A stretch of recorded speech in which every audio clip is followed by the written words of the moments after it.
So, ayan guys, no, dito na tayo sa Meet. Konting paalala lang and reminders para dun sa ating research na ginagawa.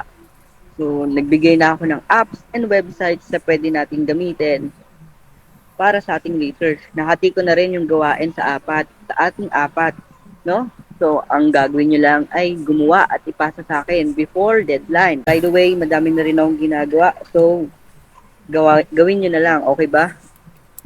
Okay, okay. I agree with that. And reminder, pag gagamit kayo ng Google Scholar, dapat sa site nyo kung saan galing and sino gumawa para hindi tayo ma-plagiarize. Yun lang. And I'm expecting na sana magawa nyo before deadline.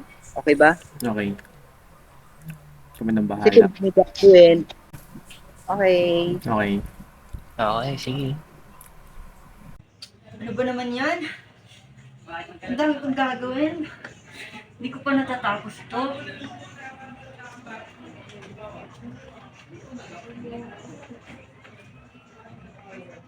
Ilang beses ko na pinasabihan nga ka-grupo ko eh.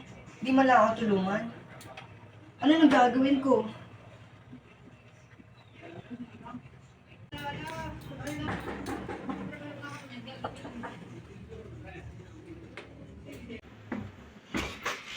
Oh, kayo pala. Ano ginagawa niyo Uy, dito? pre! Parang dami mong ginagawa dyan, ah. Ang dami nga eh. Na-stress na ako eh. Ayaw man lang ako tulungan ng mga ka-groupmates ko. Alam mo, pre, kung ako sa'yo, huwag ka naman pakas-stress dyan. Tama, pre. Meron namang online. I-copy-paste mo na lang. O, di ba? Tapos ang problema. O, mismo! Oo nga no. Tara, game! Open na! Kunin ko lang cellphone ko ah. Pre, dit naman oh. Ito na ako! Kasi eh.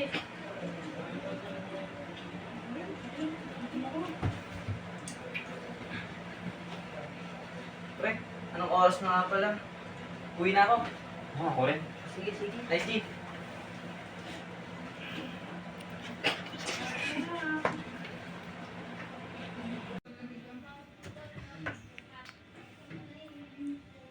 Ay! Yung ginagawa ko.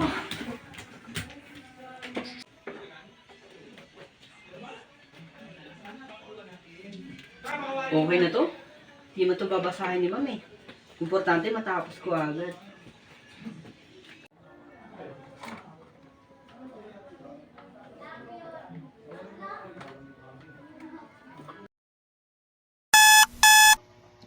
Please, please. Sana di ako mapagalitan ni ma'am. Sana hindi mahalata.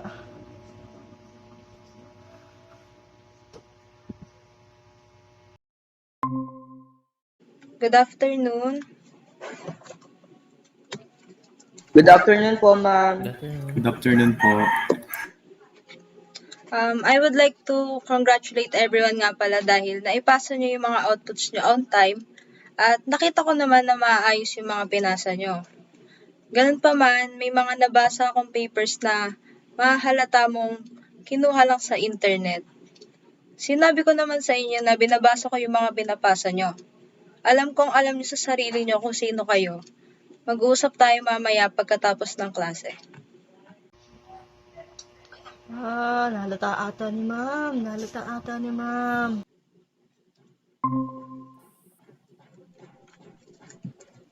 Hi Vincent, good afternoon. Hello po, ma'am. Good afternoon po. Siguro naman may idea ka na kung bakit pinatawag kita dito ngayon. Opo, ma'am. Pasensya na po. Pasensya na po, ma'am. Kung ganun po yung pinasa namin sa inyo. Natakot po kasi ako na baka hindi po kami umabot sa deadline. Sorry po talaga, ma'am. Pasensya na po. To be honest, I'm so disappointed with you, Vincent. Alam kong magaling ka at alam ko na alam mo rin na mali yung mga ginawa mo. Sana maintindihan mo na maaari itong magresulta sa pagbaba ng grades mo sa subject ko. Pasensya po talaga, ma'am. Hindi na po ulit mauulit. Pasensya na po. Sorry po talaga. O sige na, aasahan ko yan sa'yo ha. Sana hindi na maulit yon. Sorry po talaga, ma'am. Thank you po, ma'am.